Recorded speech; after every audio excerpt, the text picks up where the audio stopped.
አማሮችን ካላግባብ የሚያፈናቅሉ ቤኒሻንጉሎች ምንም ያርጉምን መሪዎች ስላልሆኑ ስፍራው መልቀቅ አለባቸው። ግን ይህ አሳፋሪ ተግባር በሱ ከተማ ተፈጽሟልና ከዚያ በኋላ በምን ሞራል ነው መሪ ነኝ ብሎ ሰው ፊት የሚቆመው? ደቡብ ብቻ አይደለም፣ ኦሮሚያ ውስጥ ጉጂ አካባቢ የሚጎሳቆሉ የደቡብ ሰዎች አሉ።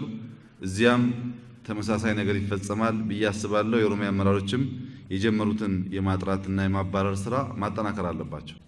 የቤኒሻንጉል ጉሙዝ አመራሮች በተለይ ፕሬዝዳንቱ ከዛሬ ጀምሮ ለህዝብ ያሳውቃሉ ብዬ አስባለሁ። አማሮችን ካላግባብ የሚያፈናቅሉ ቤኒሻንጉሎች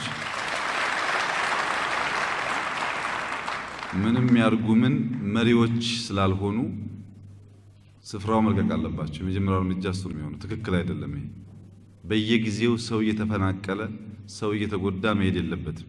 ይሄ ሲባል አመራር ሁሉ ሰዎች እንዲጋደሉ ይፈልጋል ማለት አይደለም። የሚያለቅሱ፣ የሚያዝኑ፣ የሚጨነቁ ሰዎች በየቦታው አሉ።